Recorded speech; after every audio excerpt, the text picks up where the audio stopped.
ನನ್ನ ಮೇಲೆ ಏನ್ ಹೇಳಿದ್ರಿ? ಆ ಡೆಪ್ಟಿ ಸಿಎಂ ಪೆನ್ ಡ್ರೈವ್ ನ ಬಿಟ್ಟ ಅಂತ ಹೇಳ್ತಾ ಇದ್ರಿ. ಈ ಡಿ ಕೆ ಶಿವಕುಮಾರ್ ಅಂತ ನೀಚ ಅಲ್ಲ ಅಂತ ಈ ರಾಮನಗರದಲ್ಲ ರಾಜ್ಯದ ಜನತೆಗೆ ಗೊತ್ತಿದೆ. ಮತ್ತೆ ಏನ್ ಹೇಳಿದ್ರಿ? ಪ್ರೀತಮ್ ಗೌಡ ನನ್ನ ವೇದಿಕೆಯಲ್ಲಿದ್ದ, ಅದಕ್ಕೋಸ್ಕರ ನನ್ನ ಕುಟುಂಬನೇ ಹಾಳು ಮಾಡ್ದ, ಅದಕ್ಕೆ ನಾನು ಈ ಪಾದಯಾತ್ರೆಯಲ್ಲಿ ಪಾಲ್ಗೊಳ್ಳುವುದಿಲ್ಲ ಅಂತ ಹೇಳಿದ್ರಿ. ನಿಮ್ಮ ಮಗ ಮತ್ತು ನಮ್ಮ ಜಿ ಡಿ ದೇವೇಗೌಡರು ಅವರು ಕೂಡ ಇದೇ ವಿಚಾರವನ್ನು ಹೇಳಿದ್ರು.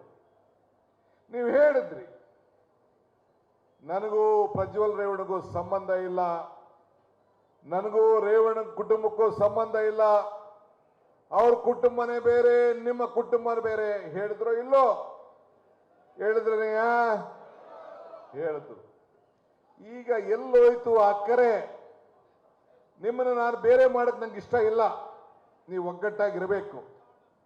ಆದರೆ ಬಿಜೆಪಿಯ ನಾಯಕರುಗಳಿಗೆ ನಾನು ಕೇಳಲಿಕ್ಕೆ ನಾನು ಬಯಸ್ತಾ ಇದ್ದೀನಿ. ಇವತ್ತು ಉತ್ತರವನ್ನು ಕೊಡಬೇಕು ಅಂತ ಬಿಜೆಪಿ ನಾಯಕರುಗಳಿಗೆ ಹೇಳಲಿಕ್ಕೆ ನಾನು ಬಯಸ್ತಾ ಇದ್ದೀನಿ. ಯಾಕೆ D K H D K ಏನು ಚರ್ಚೆ ಮಾಡಿದ್ದಾರೆ, ಏನು ಪ್ರೀತಮ್ ಗೌಡ ಏನು ಪೆನ್ ಡ್ರೈವ್ ವಿಚಾರ ಮಾತಾಡಿದ್ದಾರೆ, ಅದನ್ನು ಯಾಕೆ ನೀವು ಚರ್ಚೆ ಮಾಡ್ತಾ ಇಲ್ಲ? ಯಾಕೆ ಈ ರಾಜ್ಯದ ಪ್ರಧಾನಮಂತ್ರಿಗಳು ರಾಷ್ಟ್ರದ ಪ್ರಧಾನಮಂತ್ರಿಗಳು ಮಾತಾಡಿದ್ರು ಪೆನ್ ಡ್ರೈವ್ ಬಗ್ಗೆ, ಹೆಣ್ಣು ಮಕ್ಕಳಿಗೆ ರಕ್ಷಣೆ ಕೊಡೋದ್ ಬಗ್ಗೆ ಮಾತಾಡಿದ್ರು. ಬಿಜೆಪಿ ನಾಯಕರುಗಳು ಯಾಕೆ ಬಾಯಿ ಮುಚ್ಕೊಂಡಿದ್ದೀರಿ? ಈಗ ಯಾಕೆ ಬಾಯಿ ಮುಚ್ಕೊಂಡಿದ್ದೀರಿ?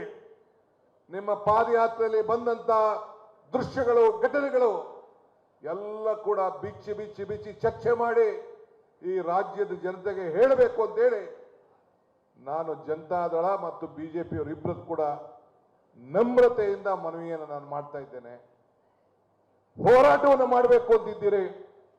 ಈ ತಾಯಿ ಹೆಣ್ಣು ಮಕ್ಕಳ ಗೌರವ, ರಕ್ಷಣೆ, ಮಾನ ಮರ್ಯಾದೆ ಯಾವ ರೀತಿ ಅಂತೇಳಿ ಚರ್ಚೆ ಆಗಬೇಕು ಅಂತ ತಾವು ತಮ್ಮ ಮನಸ್ಸಿನಲ್ಲಿ ಅಡಕೊಂಡಿದ್ದೀರಲ್ಲ, ಬಿಜೆಪಿ ಎಲ್ಲ ಸ್ನೇಹಿತರು ಅದನ್ನು ಬಿಚ್ಚಿ ಚರ್ಚೆ ಮಾಡಬೇಕು ಅಂತೇಳಿ ಈ ಸಂದರ್ಭದಲ್ಲಿ ನಾನು ಒತ್ತಾಯನ ಮಾಡಲಿಕ್ಕೆ ನಾನು ಬಯಸ್ತಾ ಇದ್ದೇನೆ.